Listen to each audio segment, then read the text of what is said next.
Bienvenue à ce nouveau numéro de votre émission Jeunesse Oblige. Mesdames, Messieurs, bonjour. C'est toujours un plaisir de vous savoir nombreux devant vos écrans. Aujourd'hui, pour ce numéro de Jeunesse Oblige, nous parlons d'un sujet assez délicat. Il s'agit de la sexualité.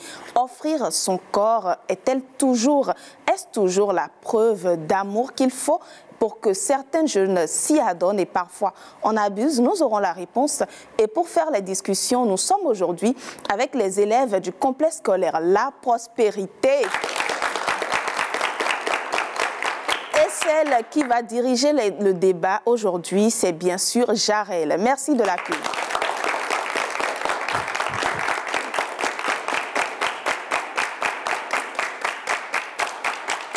Bonjour Jarel. Bonjour. Comment vas-tu? Je vais bien, merci. Pendant 30 minutes, tu vas discuter avec tes camarades et moi je serai juste à côté.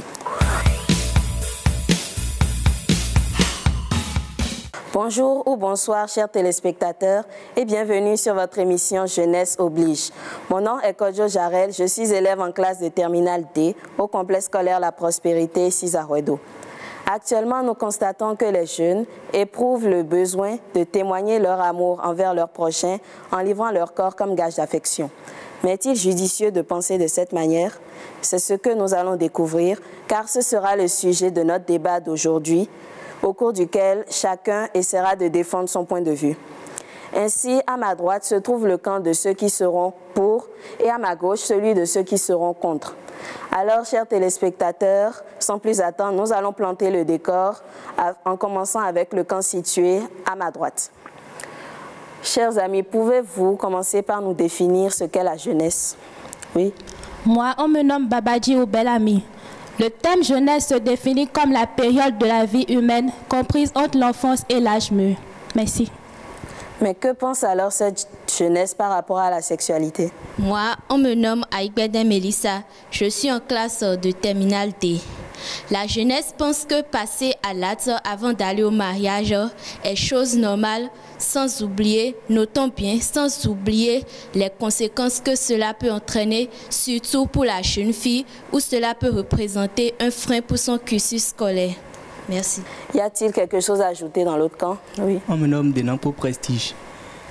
À cette question, je dirais que la plupart des jeunes d'aujourd'hui, en s'engageant dans une relation, et le but principal, c'est pour le sexe. Parce que si on avait besoin uniquement d'amour, bien de quelqu'un en qui l'on va se confier, et nos amis, nos parents étaient là. Merci. Maintenant, quelqu'un pourrait-il nous définir ce que c'est que l'amour? Je m'appelle Soglo Eunice, élève en classe de terminale D. Selon moi, l'amour désigne un sentiment intense d'affection et d'attachement envers un être vivant ou une chose. Et pour ceux qui le ressentent, c'est rechercher une proximité physique, intellectuelle ou même imaginaire avec l'objet de cet amour. Moi, on me nomme Ouimon Freshnel, élève en classe de première D. Pour moi, l'amour est un phénomène sensationnel, une émotion puissante, une sensation forte entre deux personnes. C'est aussi un sentiment qu'on ressent pour quelqu'un, au-delà du coup de foudre, du besoin, de l'affection, de l'amitié, de l'attirance ou encore de la luxure. Avec ces deux définitions de l'amour que nous avons, est-ce que quelqu'un pourrait nous définir alors ce que c'est qu'une relation et dans quel cas elle devient amoureuse? Je me nomme Soglo Leslie, je passe en classe de 3e. Pour moi, une relation est l'ensemble des rapports existants entre personnes qui se côtoient, se fréquentent et communiquent entre elles. La relation devient amoureuse lorsqu'il y a la présence de l'amour, c'est-à-dire lorsque les personnes s'engagent sentimentalement l'un envers l'autre. Bien, maintenant que nous savons ce qu'est une relation amoureuse, est-ce que quelqu'un pourrait nous dire pourquoi les jeunes ressentent alors ce besoin de se mettre dans des relations amoureuses? Moi, c'est Aïbede Ivana, élève en classe de première B. Oui, les jeunes se mettent dans une relation amoureuse parce que ceux-ci veulent imiter les aînés. Aussi, Nous avons les divertissements comme par exemple les feuilletons, les clips que présentent aujourd'hui nos chaînes télévisées qui ont une grande influence sur ceux-ci. Également aussi, nous avons le manque d'amour parental. Merci. Donc, si je te comprends bien, les jeunes ressentent le besoin de se mettre dans des relations amoureuses pour imiter les aînés, nos parents ou des gens que nous connaissons, et pour imiter aussi les feuilletons qu'on voit à la télé, et aussi parce qu'ils sentent un manque d'amour. Est-ce que quelqu'un pourrait nous dire quels sont les piliers de l'amour? On me nomme Agosadou Olan. Les piliers de l'amour sont le respect, la communication, la confiance, l'honnêteté, le soutien, la tolérance, la fidélité et l'égalité. Merci. Merci. Quels sont alors les piliers d'une relation amoureuse? Comme implication d'une relation amoureuse, on a la passion, la différenciation et l'engagement. Merci, mais je n'ai pas très bien compris. Est-ce que tu pourrais nous éclaircir ces termes? Oui. La passion, c'est le début de la relation quand les deux amoureux ne font qu'un. Du moins, croire ne fait qu'un. Ce sentiment de bien-être prédomine dans la relation. En opposition, la différenciation est une étape inévitable puisque la vie ramène très vite à la réalité. On se rend compte que l'autre est différent de soi et qu'il y a certains comportements que l'on ne supporte pas. Ils ne font plus qu'un, mais deux. Et pour finir, l'engagement, ou si le couple a survécu à la phase de différenciation, il est prêt à s'accepter et ils peuvent supporter le comportement mutuellement. Ils peuvent prévoir des projets comme des fiançailles, une cohabitation ou le mariage. L'inconvénient est que l'amour peut devenir ennuyeux s'il n'est pas agrémenté de nouveautés. Maintenant, je vais me rapprocher un peu plus du thème de ce débat en vous demandant quels sont les bienfaits des rapports sexuels dans une relation amoureuse. On me nomme Miséricorde Mbadi.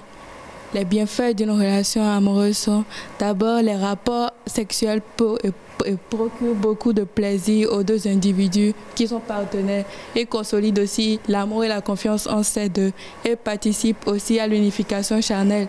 C'est-à-dire que lors d'un rapport sexuel, les deux partenaires ne font qu'un. Merci. Merci, mais au vu de ces bienfaits que tu viens d'énumérer, pourrait-on alors dire que le sexe est la seule preuve d'amour? Moi, je me nomme Ogbego Priska. Je passe en première B. Oui, selon moi, le sexe est la seule preuve d'amour.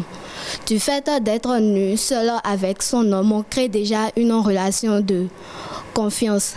Faire l'amour est la plus belle manière de montrer à quelqu'un qu'on l'aime. Elle permet aussi de connaître les faiblesses, les peurs et surtout les goûts de son conjoint. Est-ce qu'il y a une réaction contraire dans ce cas? On me nomme Chaganou Océane. Je peux dire qu'il y a plusieurs autres manières de montrer à son partenaire qu'on l'aime, à part aller au sexe. D'abord, il y a la considération qu'on a chacun pour l'autre. Il y a les petites attentions qu'on peut porter à l'autre, les petits services rendus, les cadeaux, la compréhension de chacun, la collaboration et la confiance surtout. Je vous demanderai alors quelles sont les conséquences liées à la sexualité chez les jeunes. Moi, je me nomme Bekambola. Je passe en classe de terminale D. Comme conséquence, nous pouvons parler des grossesses précoces. Nous pouvons aussi parler de la rupture précoce du couple. C'est-à-dire, au début, la jeune fille tombe enceinte. Cela aussi peut entraîner le refus d'assumer ses responsabilités du garçon. Après, nous pouvons aussi parler du reniement de ces deux par leurs parents, parce qu'ils sont partis au sexe. Merci. Je m'adresse maintenant à ce camp. Au vu de toutes les conséquences qu'il vient d'énumérer, est-ce que vous pouvez toujours soutenir que le sexe est la seule preuve d'amour?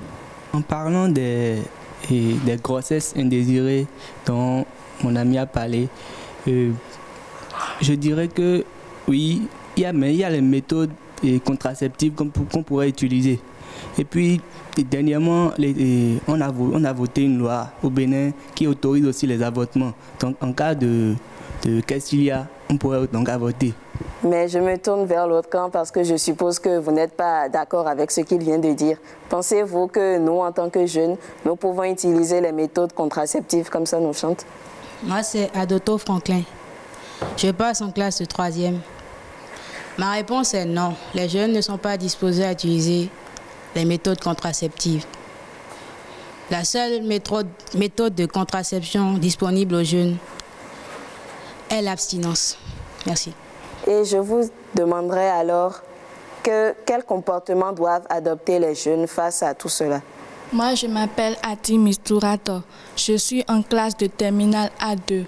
Selon moi, la plus belle preuve d'amour pour un adolescent, c'est maîtriser ses désirs, ses envies, se battre et lutter contre ses sentiments, afin de ne pas blesser l'être aimé en réclamant de lui une relation intime. Merci. Donc, quand vous soutenez que le sexe n'est pas la seule preuve d'amour et que dans un couple, il faut communiquer, il faut savoir se comprendre, s'accepter comme on est. Je me tourne maintenant vers vous. Et puisque vous soutenez que le sexe est la seule preuve d'amour, pouvez-vous alors nous dire d'où vient ce désir de passer à l'acte chez les jeunes? On me nomme Adam Logbassi Prudencia. Une fois que les deux partenaires se sentent en confiance, ils peuvent alors décider d'avoir une relation sexuelle, car l'acte sexuel résulte d'une attirance amoureuse et physique entre ces deux partenaires. Maintenant, je vous demanderai quelle est la différence entre l'amour et l'acte sexuel. On m'appelle Chaganou Clovis. Contrairement aux relations sexuelles où les partenaires sont davantage à la recherche de leur plaisir à eux plutôt que celui de l'autre, l'amour consiste avant tout à combler l'autre aussi bien affectivement et émotionnellement que physiquement. Maintenant, je me tourne vers vous. Pensez-vous qu'il y a vraiment une différence entre l'amour et le sexe? Pour ma part, je pense qu'il y a une différence. Dans ce contexte, l'amour est une éclosion merveilleuse des sentiments que l'on éprouve pour une personne, un animal, une chose. C'est l'ensemble des marques sentimentales. Une émotion mystérieuse ou exceptionnelle qui pousse à agir, non pas par la tête, ni les oreilles, encore moins les yeux, mais par le cœur. L'amour oublie tout, pardonne tout. Par contre, l'acte sexuel est purement charnel et a des objectifs altérés, tels que les sensations orgasmiques, l'excitation génésique et le fait de satisfaire l'autre. Merci beaucoup, chers amis, pour ce débat très intéressant. Nous avons recueilli vos réactions de part et d'autre. Maintenant, je voudrais inviter la journaliste à monter sur le plateau.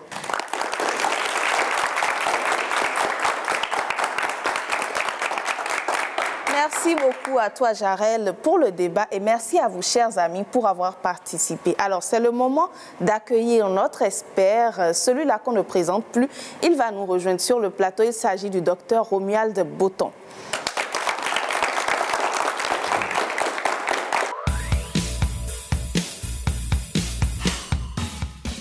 Bonjour, docteur, et merci d'avoir accepté notre invitation. Bonjour Jennifer, c'est un plaisir de venir partager avec les jeunes ma petite expérience de pédiatre et puis de les avoir écoutés et puis de pouvoir éclairer leur lanterne au sujet de la santé sexuelle et reproductive. C'est ce qui s'est dit maintenant. La santé sexuelle et reproductive qui est l'un des programmes phares du ministère de la Santé parce que depuis ce matin, nous sommes déjà en train de mettre en place un cadre de coordination pour pouvoir harmoniser les activités en ce qui concerne la santé sexuelle et reproductive au Bénin. Donc c'est un sujet qui préoccupe, mais je rappelle quand même que vous êtes pédiatre des armées et vous êtes spécialiste en tout cas de la question. Nous allons le constater tout à l'heure et vous avez suivi les échanges de nos amis. Il y a des camps qui sont pour la sexualité. Offrir son corps est une preuve d'amour et certaines personnes qui sont foncièrement contre. J'aimerais bien savoir votre avis. Comment pouvez-vous trancher? D'accord. Avant de trancher, on va commencer par... Bonjour les amis. Bonjour les amis. Bon, on va faire un petit jeu. Quelle est la différence entre l'intelligence et la mémoire? Quelle est la différence entre l'intelligence et la mémoire? Quelqu'un pour s'essayer? Qui a le micro? Oui. Vas-y. D'après moi, la mémoire, c'est genre garder en tête quelque chose qu'on a acquis, qu'on a compris, qu'on a assimilé. D'accord. Maintenant, l'intelligence, c'est être capable de réfléchir, se prononcer sur quelque chose et user de sa mémoire si possible. Si possible, voilà. Est-ce que le premier de la classe est forcément intelligent? Est-ce qu'un premier de classe est intelligent? Parce que souvent j'entends dire, je suis premier donc je suis intelligent. Est-ce que le premier de la classe est intelligent? Non, pas forcément. Donc on peut être premier et ne pas être intelligent, n'est-ce pas? Oui. C'est ça, non? Donc ça veut dire que l'intelligence, c'est la capacité en fait de pouvoir s'adapter à une situation donnée.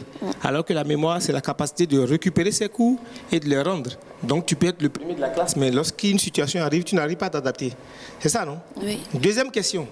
Quelle est la différence entre la maturité et l'âge? Bon, d'après moi, être mature, c'est savoir agir avec sagesse. Voilà. Mais l'âge, c'est ce qu'on est, bon, l'âge qu'on a. Voilà. Et donc ça veut dire qu'on peut avoir 50 ans et être immature, n'est-ce pas? Oui. C'est vrai ou c'est faux? C'est vrai. Donc vous voyez que quelqu'un peut être très âgé, mais être très immature. Vous comprenez? Voilà. Donc on en vient, hein, c'est petit à petit. Donc ça veut dire que lorsqu'on est mature, on pose des actes responsables, c'est ça, non? Responsables et assumés. Alors, il faut que vous sachiez une chose. La première chose, c'est que est-ce que vous connaissez la définition d'un rapport sexuel tel que vous l'avez fait tout à l'heure? Quelqu'un peut me répéter la définition d'un rapport sexuel? Un rapport sexuel est un moment où les partenaires sont davantage à la recherche de leur plaisir à eux plutôt que celui de l'autre. D'accord. Alors, jeune homme, un rapport sexuel, écoute-moi bien, hein, écoutez bien, c'est un rapport d'une personne avec elle-même. Est-ce que vous y comprenez quelque chose? Bon, qui connaît la masturbation? Oui, vous connaissez la masturbation, c'est ça, non? C'est quoi la masturbation? Oui, la masturbation, c'est utiliser ses organes génitaux pour se faire plaisir à soi-même. Oui. Donc, un rapport sexuel, c'est un rapport d'une personne avec soi-même, ou une personne avec une autre personne de même sexe, ou une personne avec une autre personne de sexe différent, avec ou sans pénétration. Est-ce que tu comprends? C'est-à-dire qu'il ne faudrait pas forcément qu'il y ait pénétration pour qu'il y ait un rapport sexuel. Procurant du plaisir à l'un, à l'autre ou aux deux partenaires. Est-ce que c'est clair dans votre tête maintenant? Vous avez vu que c'est assez clair. Hein? Donc ça veut dire que si par hasard, quelqu'un prend du plaisir à toucher une partie de l'autre et qu'il ressent un certain plaisir, c'est qu'il est déjà inconscient, il est déjà consciemment en train d'avoir un rapport sexuel avec lui. On est d'accord? Vous voyez, non? Vous voyez que ça change les donnes. Et vous devez savoir en fait que la sexualité, c'est une question de responsabilité. C'est une question de responsabilité. Lorsque tu n'es pas prêt et lorsque tu n'es pas mature, lorsque tu n'as pas la responsabilité, tu ne poses pas l'acte. Mais tout à l'heure, on a dit que la maturité était différente de l'âge. Donc ça veut dire que être prêt, c'est toi-même qui le ressens. C'est toi qui dis, je sens qu'à cet âge-là, le fait est là. Il y a des gens qui ont 16 ans qui sont à l'université, vrai ou faux? Mais parfois, ils ont 15 ans, ils sont à l'université. Mais ils peuvent être matures ou ne pas être matures. Vrai ou faux? Voilà. Et donc, lorsqu'ils vont sentir qu'ils ont la maturité nécessaire et qu'ils remplissent les conditions, parce que là, je vais faire un petit crochet. Les garçons là, on ne s'approche pas d'une fille au Bénin tant qu'elle n'a pas encore 16 ans. On n'a qu'à se respecter. C'est compris. Est-ce que c'est clair? Il faut que ça rentre dans votre tête, les garçons. On ne touche pas, on n'a pas de rapport sexuel avec une fille si elle n'a pas 16 ans. Parce que l'âge sexuel au Bénin, c'est 16 ans. Lorsque tu touches une fille qui a moins de 16 ans, tu la violes. Parce que la fille avant 16 ans n'a pas de consentement.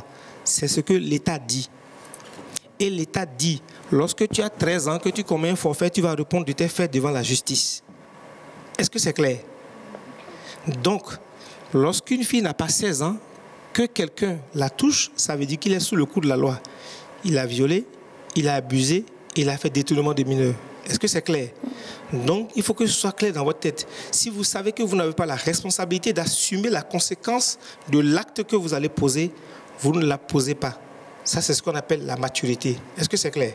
Si vous sentez que vous avez la maturité nécessaire pour poser cet acte, alors vous pouvez y aller. Parce que là, derrière, vous allez assumer la responsabilité. Et tout à l'heure, j'ai entendu les gens parler seulement de grossesse non désirée. C'est ça, non? Eh bien, je peux vous promettre que maintenant, il y a ce qu'on appelle la paternité précoce. Et les dernières études au Bénin ont montré que aussi bien les filles qui tombent précocement enceintes que aussi bien les garçons qui deviennent papas précocement, ils ont les mêmes chances d'échouer dans leur vie. Donc, ce n'est pas seulement les filles qui sont concernées. Il ne faut pas dire parce que c'est la femme qui tombe enceinte. Non. Toi-même, le papa précoce, tu risques aussi d'avoir des problèmes. Si tu es très jeune, avant 18 ans, et que tu enceintes une fille, tu as les mêmes chances que la fille de ne pas pouvoir aboutir dans la vie. Est-ce que c'est clair? Donc, en matière de sexualité, il faudrait que vous compreniez que lorsqu'on veut poser l'acte sexuel, il faudrait qu'on soit en mesure d'être responsable, d'être mature. Parce que la santé sexuelle reproductive, c'est le droit d'avoir des rapports sexuels, d'avoir une sexualité épanouie, de le vouloir dans les conditions qu'on veut, de pouvoir déterminer le nombre d'enfants qu'on veut, comment on veut, quand on veut, les conditions dans lesquelles on veut et avec qui on veut. J'ai essayé de vous détailler ça. Oui. Donc, je choisis mon partenaire, il ne me force pas. Je lui dis, je suis prêt ou pas. Je vais vous donner un petit exemple que j'ai souvent l'habitude de donner, auquel personne ne fait attention. Dites-moi, entre un homme et une femme, en matière de sexualité, qui est, même pas en matière, dans la vie en général, qui est beaucoup plus mature? Entre un homme et une femme. Oui. Donnez-lui le micro. C'est la femme. C'est la femme. Bien, bonne réponse. Effectivement, à âge égal, il est prouvé scientifiquement que les femmes ont 7 ans de maturité plus que les hommes. Ah, ça vous fait rire, non? Ouais, non? Vous vous dites, ah, vous comprenez pourquoi, en fait, à la maison, quand vous avez tous 15 ans, votre frère, votre garçon de 15 ans, en fait, il est en train de penser à faire comment jouer ces Game Boy, c'est ça, non? Ces games, alors que toi, tu te dis, ah, il faut que je nettoie ici, il faut que ça ici soit propre, n'est-ce pas? C'est ça, non, les filles? C'est-à-dire, il faut que ici soit propre, il faut que je range là, sinon papa va venir me gronder ou bien maman va venir me gronder. Mais le garçon, il est là, sa chambre. Si vous rentrez dans la chambre d'un garçon, qu'est-ce que c'est? C'est le bazar. C'est ça, non? C'est le bazar. Tout est sens dessus, sens dessous. C'est ça, non? Alors que vous rentrez dans la chambre d'une fille, tout est rangé parce que c'est comme ça. La maturité entre vous deux, ce n'est pas la même chose. La deuxième chose, quand vous observez les animaux, quand la poule ne veut pas, qu'est-ce qu'elle fait? Qu'est-ce qu'elle fait quand la poule ne veut pas? Oui. Elle se met à courir. Merci. Donc ça veut dire qu'en matière de sexualité, c'est la femme qui décide si je veux ou pas. Les animaux vous donnent l'exemple, mais vous êtes des humains, vous ne faites même pas attention pour les regarder. Est-ce que quelqu'un une fois a fait attention à ça? Quelqu'un une fois a fait attention? Vous n'avez pas vu que la poule court quand elle ne veut pas? Et vous ne pouvez pas courir quand vous ne voulez pas. Vous vous arrêtez, vous dites, vous faites comme... Oui, c'est ça, justement. C'est-à-dire que les animaux, oui, il veut poser une question, ça c'est intéressant. Mais il y a différence entre être humain et animal. Justement, les animaux sont des êtres non pensants. Et les femelles ont la capacité de fuir quand elles ne veulent pas de quelque chose.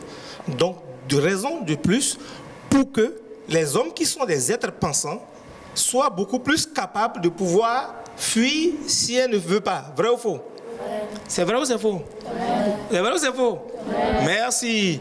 Sur ce, donc, en matière de planification familiale ou bien de contraception, la contraception ne veut pas forcément dire qu'on veut avoir un rapport sexuel. Il faut que ce soit clair dans votre tête. Dites-moi, si on met contraceptif, c'est pour ne pas tomber enceinte, c'est vrai ou c'est faux? Dites-moi, si par exemple vous allez à une soirée entre étudiants, ou bien entre élèves plutôt, et puis quelqu'un met de l'alcool ou bien des comprimés dans votre verre et il vous saoule et il couche avec vous, est-ce que c'est votre faute? Non. Est-ce que vous ne pouvez pas tomber enceinte suite à ça? Mais si vous avez un contraceptif, est-ce que vous allez tomber enceinte? Non. Voilà. Est-ce que si quelqu'un vous viole et que vous tombez enceinte, est-ce que c'est votre faute? Non. Mais et si vous avez un contraceptif, est-ce que vous allez tomber enceinte? Voilà. Donc, mettre un contraceptif ne veut pas forcément dire qu'il faut aller faire l'acte. Mettre un contraceptif, c'est pour dire, ah, si par hasard il arrivait quelque chose qui ne dépendait pas de ma volonté, il ne faudrait pas que je sois responsable des conséquences de l'acte. Est-ce que vous comprenez? Voilà. Il ne faut pas qu'on puisse rattacher la contraception à la sexualité. Ce n'est pas du tout la même chose. Puisqu'on a dit tout à l'heure, la sexualité, c'est un acte de responsabilité. Vous voyez? Mais si tu tombes sur un irresponsable qui pose un acte irresponsable avec toi, il faudrait que toi, en tant que femme, tu sois prête pour ne pas, en fait, succomber sous le coup de cette irresponsabilité. Est-ce que vous comprenez? Donc, enlevez de votre tête de jeune que dès qu'on me met un contraceptif, ça veut dire qu'on me dit d'aller avoir des rapports sexuels. Non, c'est archi faux.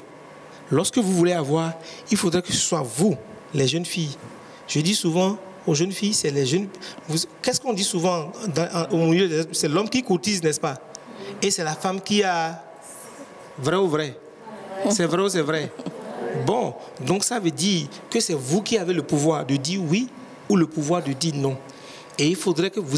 Je vous ai dit encore que vous êtes mature, n'est-ce pas? Et il faudrait donc mettre cette maturité, en fait, à contribution pour éviter de tomber dans les pièges qui vont mettre en péril votre avenir. Est-ce que c'est clair? Est-ce qu'on se comprend? Maintenant, si vous avez d'autres questions, on va y aller, on va... Voilà. Oui, je vous remercie déjà, hein, Dr Boton. C'est un peu votre habitude, c'est votre domaine. Merci pour ce cours qui est un peu comme un bonus. Et merci également à nos amis pour avoir fait le débat. Je rappelle que ça ne veut pas forcément dire que nos invités sur ce plateau sont actifs sexuellement. Ils ont juste donné leur point de vue et défendu une opinion. Et merci beaucoup également, je vous remercie encore, Dr Boton, d'avoir clarifié les choses et d'avoir remis chaque chose dans son contexte. Selon les explications qui ont été données, je le disais tantôt, il y a ceux qui sont pour offrir le corps comme preuve d'amour, mais voilà, vous nous parlez de l'âge qui est requis, de la responsabilité et de tout ce que cela implique. Est-ce que vous pensez qu'une jeune fille qui a 16 ans, peut-être, et qui est toujours sur les bancs au collège, a quand même toutes les aptitudes pour décider si oui ou non il faut se lancer dans les relations sexuelles? D'accord. Et tout à l'heure, vous avez employé un thème qui me fait offrir son corps. On n'offre pas son corps. Vous savez, dans la période où on dit on tombe amoureux, et réellement on tombe. C'est vrai, hein? On tombe au sens propre comme au sens figuré. Vous savez pourquoi? Non. Parce que l'organisme, en fait, produit des hormones de positivité tellement fortes qui inondent tellement le cerveau qu'on ne réfléchit plus. Donc, on est tombé. En fait, si vous avez remarqué les premiers moments, les premiers instants où vous ressentez quelque chose pour un garçon, quand il arrive, ou bien un garçon ressent quelque chose pour une fille, quand la fille arrive, qu'est-ce qui se passe? Vous avez les jambes coupées, vous ne pouvez même pas parler, vous respirez beaucoup plus rapidement. Vrai ou faux? C'est vrai ou c'est faux? Voilà. Vous avez l'impression que c'est comme si quelque chose... Voilà. Et en ce moment, vous sécrétez en fait des hormones qu'on appelle des hormones positives.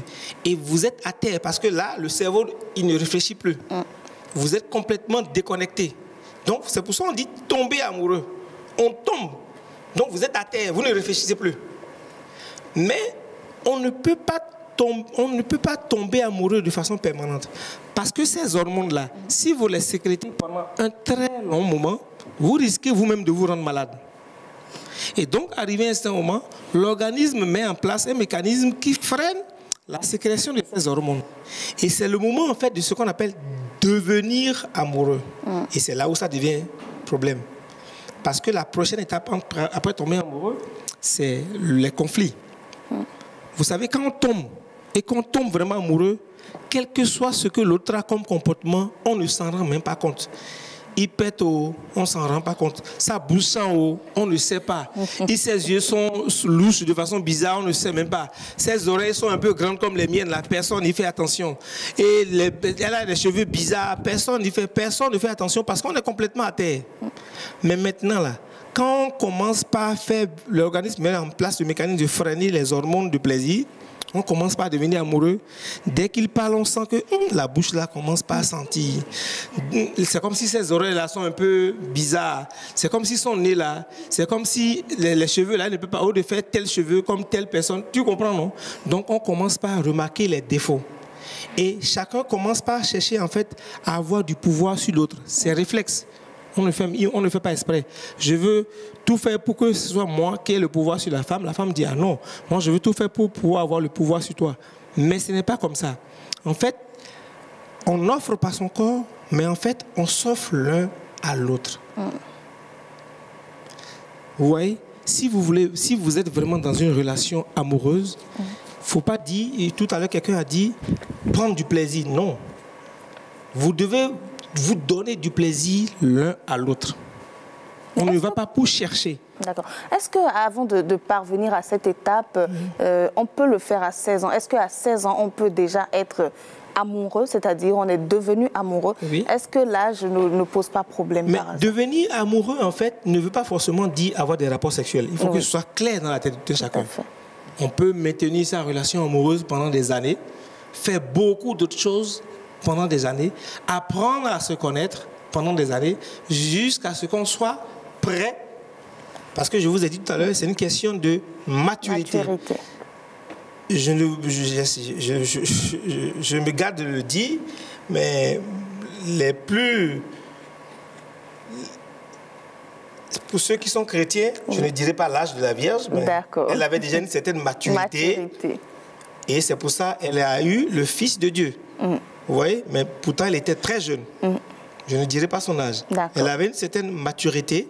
Et c'est pour ça que Dieu lui a confié la responsabilité d'avoir son fils. Et vous comprenez un peu. Mais comment on se rend compte qu'on est mature? À quel moment je sais que je suis prête, je suis responsable, je suis mature pour m'engager? Au moment où je sais que l'acte que je veux le poser, je suis responsable de cet acte. D'accord. Il faut que quand je pose un acte, je le dis souvent à tous les jeunes, quel que soit l'acte, qu'il soit sexuel ou non, quel que soit ce que vous faites dans la vie, il faudrait que vous vous assurez que quand je veux poser un acte, la seule question que vous devez vous poser, est-ce que je suis responsable de mon acte? Est-ce que j'assume?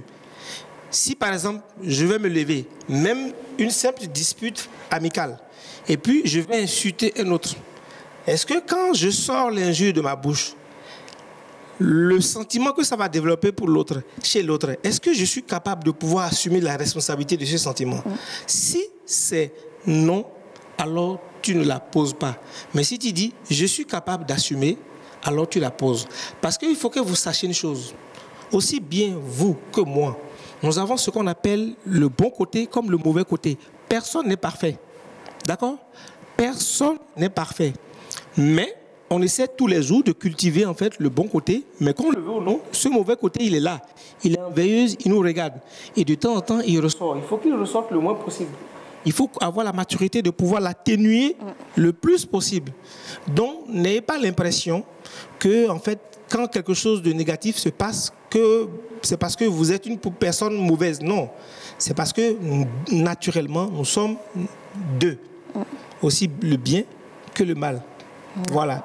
Et lorsque vous savez que vous êtes en mesure de pouvoir assumer la responsabilité de l'acte, je peux leur raconter une petite histoire. Allez-y, docteur. Lors d'une de mes consultations, je vois une jeune fille, une maman qui ramène une jeune fille de 14 ans en consultation. Alors là, 14 ans, elle est en classe de première. Et puis je dis, qu'est-ce que je peux faire pour vous, maman? Ah, ben je suis venu vous voir, docteur, il faut que vous vérifiez si elle est vierge. Et si elle est vierge ou pas. Si elle n'est pas vierge, et je vais aller au commissariat. J'ai dit, mais pourquoi? Ah, elle a un petit copain. Ok, donc je me calme. Et puis je vois une petite de 14 ans qui me sort la phrase, c'est qui est sûr qu'on va arriver au commissariat, vous allez voir. Je dis, attention, si j'ai un enfant de 14 ans qui me sort une phrase pareille, ça veut dire qu'elle a de la maturité. J'ai dit, maman, est-ce que vous pouvez nous attendre dehors, s'il vous plaît? Donc je l'accueille, j'ai dit, alors, ma fille, dis-moi qu'est-ce qui se passe. Elle dit, bon, je vais vous raconter une histoire. J'ai dit, oui. Elle dit, mon petit ami travaille dans une banque. J'ai dit, ok. Il est caissier à la banque. J'ai dit, oui. Qu'est-ce qui s'est passé? J'avais 13 ans, je l'ai rencontré quand j'étais en classe de seconde. Ok. Mais je lui ai dit que j'ai 17 ans. Ok. Et donc, il a attendu patiemment que j'ai 18 ans pour ne pas avoir de problème. avant qu'on commence par avoir des rapports sexuels. Il dit, ok, tout ça, il n'y a pas de souci. Mais qu'est-ce qui s'est passé jusqu'à ce que tu arrives? Vous savez qu'il y a une année où il y a eu grève, en fait, au Bénin. Tout à fait. Et donc, du coup, on avait coupé les salaires de certains fonctionnaires. Et donc, c'était juste proche de la dernière tranche de scolarité. Le père n'a pas pu payer la scolarité. Et comme le père n'a pas pu payer la scolarité, ce qui s'est passé, c'est que le petit copain a donné de l'argent à sa copine pour aller payer la scolarité. Et elle va payer la scolarité, mais quand le papa finit par retrouver son salaire, il remet l'argent à la fille pour dire, ben, elle va payer, mais elle va voir son copain, non, mais je sors avec toi, donc je n'ai pas besoin de ça. Donc elle prend l'argent et elle va déposer dans sa valise. Mais vous connaissez, vous les mamans, dès que les enfants sortent de la maison, vous connaissez vos mamans, non? Dès que vous sortez de la maison, là, la fouille corporelle de toute la maison, on fouille les coins, les recoins, n'est-ce pas? Donc maman, dans sa fouille de coin, recoin, retrouve l'argent. Ah, elle attend la petite de pied ferme. Tu as volé mon argent. La petite dit, jamais. Depuis que je suis dans cette maison, je n'ai jamais volé tes 5 francs. Si, tu es une voleuse. Non, je n'ai pas volé. Et c'est tellement monté que la petite dit, maman, laisse-moi tranquille, c'est mon petit ami qui m'a remis l'argent. Waouh, la maison est gâtée. Oui. La maman dit, la petite de 14 ans. 14 ans, tu es un petit ami. On va aller régler ça tout de suite. Donc, on tombe sur moi. Donc, il faut que je règle le problème. Vous voyez, c'est là que vous allez voir la différence entre l'intelligence et la mémoire. J'ai dit, c'est ça qui s'est passé? Elle me dit oui. J'ai dit, ok, maintenant, là, il faut aller dehors. Maman, viens t'asseoir. Qu'est-ce qui se passe? Elle a un petit copain. J'ai dit, mais où est le problème? Elle fait quelle classe? Elle est en classe de première. Ok, d'accord. Ce n'est pas le petit copain qui est le problème. Mais qu'est-ce qui vous lui reprocher le fait d'avoir le petit copain? Ah, peut-être qu'elle a des rapports sexuels. J'ai dit, ah, excusez-moi, vous êtes de quelle religion? Elle me dit, je suis de telle religion. Elle dit, ah, mais celle qui a mis au monde celui que tu pries tous les jours, là, son fils, là, c'est qui sa maman? C'est telle personne. Elle avait quel âge quand elle est tombée enceinte de notre sauveur? Ah, je ne sais pas. Je dis, bon, elle avait tel âge. Ah bon? J'ai dit oui. Donc ça la temporise un peu. J'ai dit, bon, maintenant, là, votre fille, est-ce qu'elle travaille bien en classe? Ah, elle n'est pas mis les meilleurs. Elle a souvent 16 de moyenne. J'ai dit, donc 16 de moyenne en seconde. Elle est en train d'avoir 16 de moyenne, finir avec 16 de moyenne en première. Oui. J'ai dit, bon, donc vous avez une fille qui a une bonne mémoire, une fille qui est intelligente, une fille qui a de la maturité parce qu'elle a la présence d'esprit de dire à son petit ami, j'ai 13 ans et 17 ans alors que je n'avais que 13 ans. Vous voyez? Et si vous enfermez son petit ami, vous aurez entièrement le droit. Parce que c'est ce que le droit vous recommande. Mais si vous l'enfermez, derrière, est-ce que vous pensez qu'elle va continuer sur la même lancée? Parce que là, elle est emportée dans sa relation.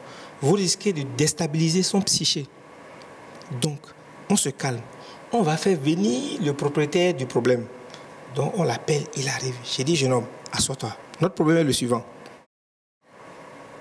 Ta copine n'a pas 18 ans. Le petit attrape sa tête. Il dit, je suis bon. il dit, en plus, elle a 14 ans. Il dit, ah, elle m'a dit 18 ans. Il dit, oui, je sais. Parce qu'elle était amoureuse, vous avez vu, non? Elle est tombée amoureuse, donc elle s'est sentie obligée de mentir pour pouvoir rentrer dans une relation. Et ça, ce n'est pas une bonne chose. Vous comprenez? Il dit ah, donc non, j'ai dit, on se calme. Est-ce que vraiment tu veux faire du sérieux? Et c'est là, on voit la maturité. Il dit, mais non, je sors avec elle depuis plus d'1 an. Je lui donne de l'argent de poche chaque fin du mois. Et la petite me l'a dit. Elle dit, vous-même, docteur, dites-moi, combien de personnes dans ce pays, des garçons qui chaque fin du mois vous donnent quelque chose? Et puis j'étais là, j'étais dépassé quoi. Je lui donne de l'argent chaque fin du mois et si elle a besoin de quelque chose, je suis toujours là pour elle. C'est que j'attendais en fait quel est le bac avant d'aller vers les parents pour officialiser. Vous voyez? Donc c'est tout ça. J'ai vu qu'il y a de la maturité derrière. J'ai dit ok, donc voilà comment on va régler. Maintenant là, la maman sait, mais on va se calmer. Vous continuez votre relation, mais si elle échoue, tu as problème. Vous savez ce qui s'est passé? Cette jeune fille a eu le bac. Le jeune homme a payé ses 2 ans de BTS. Et elle est devenue caissière à la banque, il est devenu un cadre de la banque. Et ils sont mariés. Ils ont des enfants aujourd'hui. D'où, docteur, hein, quand on suit votre exemple, merci pour ça, d'où l'importance du dialogue avec les enfants. Exactement. Et le suivi avec les enfants. Parce que cette maman, en fait, elle a déjà raté le coach. Si elle discutait avec sa fille, comme une camarade, sa fille lui aurait dit je suis en train de tomber amoureuse de... Et elle lui aurait donné les conseils qu'il faut pour ne pas qu'elle soit obligée d'aller mentir pour rentrer dans une relation. Parce que vous le voulez ou non, Vous allez voir quand vous êtes dans une classe, vous n'avez pas la même maturité. Hein. Il y a des filles qui sont des grosses bandites, les garçons qui sont de gros bandits, c'est vrai ou c'est faux? Et puis il y a des filles qui sont là, elles ne connaissent rien, des garçons qui sont là, eux c'est les plus innocents, ils sont là, ils suivent tout le monde seulement. C'est vrai ou c'est faux? Voilà. Et donc du coup, vous faites ce qu'on appelle des partages d'expérience. Les plus grandes bandites vont vouloir enseigner aux plus ignorantes. Oui. Et si tu ne sais pas faire le distinguo entre ou bien la part des choses, tout de suite tu tombes dans un mauvais piège. Tout à fait. C'est pour ça il faut qu'on commence par, on a déjà commencé par introduire ce qu'on appelle la santé sexuelle et reproductive dans vos formations à l'école. Pour que lorsque vous voulez poser l'acte, vous vous dites, est-ce que j'ai la responsabilité de l'acte? Est-ce que je serai épanoui dans cet acte? Est-ce que j'assume la maturité de cet acte? Est-ce que j'assume les conséquences de l'acte que je veux poser derrière? Si toutes ces réponses sont non, je fais pause, j'attends. Et les filles, il faut que ce soit clair dans votre tête. On n'impose pas le rapport sexuel. D'accord. On ne fait pas du chantage. J'appelle ça faire du chantage émotionnel. C'est-à-dire, si tu ne veux pas avoir de rapport sexuel avec moi, je vais aller vers une autre. Si quelqu'un te dit ça, ça veut dire en fait qu'il n'a aucun sentiment pour toi. Parce que s'il te dit je vais aller vers une autre, ça veut dire en fait que tu deviens ce qu'on appelle une monnaie d'échange. Donc on peut te remplacer à tout moment. Donc c'est pas forcément une preuve d'amour? Non, dis je vais aller vers une autre, c'est pas une preuve d'amour. C'est même pas du tout une preuve d'amour. Parce qu'on te dit, attendez, c'est comme si par exemple je dis si tu me donnes pas 1000 francs, je vais aller chercher 2000 francs ailleurs. Donc ça veut dire en fait que je ne considère pas toi le 1000 francs que tu es. Donc n'écoutez pas lorsqu'on vous fait du chantage émotionnel. Non, il n'y a pas de chantage émotionnel. C'est vous-même que vous écoutez. Vous écoutez votre corps, votre personnalité et vous écoutez votre maturité. Si vous n'êtes pas prêt, vous lui dites, tu attends. S'il n'est pas prêt là, il n'a qu'à partir. Merci, docteur. Et puis, je vais ajouter une chose. Ne vous inquiétez pas. Hein. Il y avait un dicton ou bien un adage qui disait que les femmes étaient plus nombreuses que les hommes. C'est vrai, non? C'est faux. Depuis 2018, là, les hommes sont plus nombreux que les femmes au Bénin ici. Donc, ils sont beaucoup. Il ne faut même pas avoir peur. Vous allez trouver pour vous dedans. Merci, vous avez compris? Merci beaucoup, docteur. Je ne sais pas. Je suis sûre que nos amis ont des questions pour vous. Est-ce qu'il y a des questions pour le docteur? Oui, vas-y. Ok. En tant que jeune, comment peut-on réprimer le désir?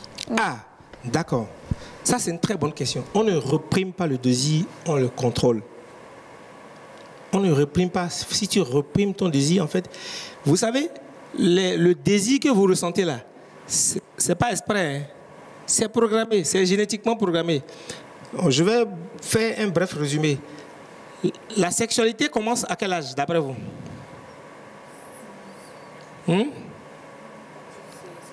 À 16 ans. Qui dit mieux? 18 ans. Qui dit mieux? 13 ans. 10. Un meilleur candidat?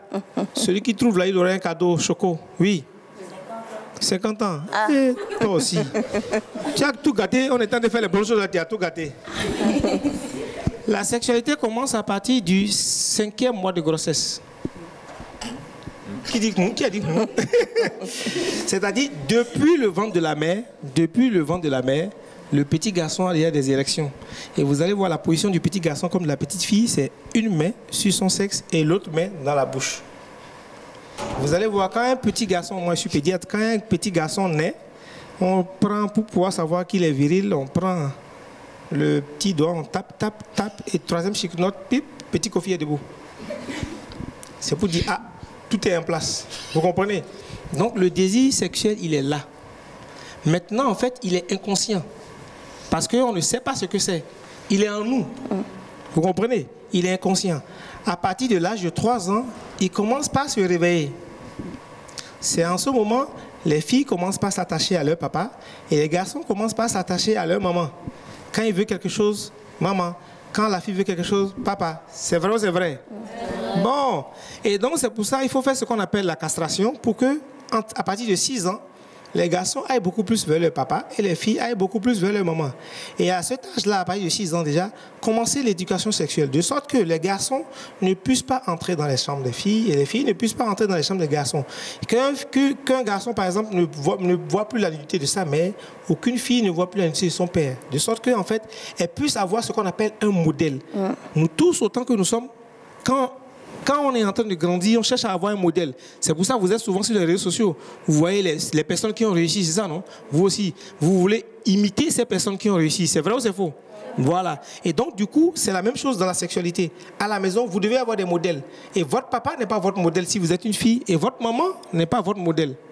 Votre modèle, vous devez aller le chercher dehors. Et à partir de 10 ans, 11 ans, les hormones commencent par pousser. Et quand les hormones poussent, ils commencent par déranger l'organisme pour dire « Ah, c'est chaud à l'intérieur ». Donc, vous commencez par avoir des ressentis parce que là, vous êtes conscient de tout. Oui, vous êtes conscient de tout. Et c'est pour ça, justement, que si vous avez le bon modèle, dans cette conscience-là, vous trouvez ce qu'on appelle des mécanismes de contrôle. Vous trouvez d'autres activités à faire pour pouvoir, en fait, contrôler votre pulsion sexuelle. Jouer au football, aller avec des amis, lire un livre, marcher, faire du vélo. Vous voyez? Puis il y a certaines personnes qui font la cuisine.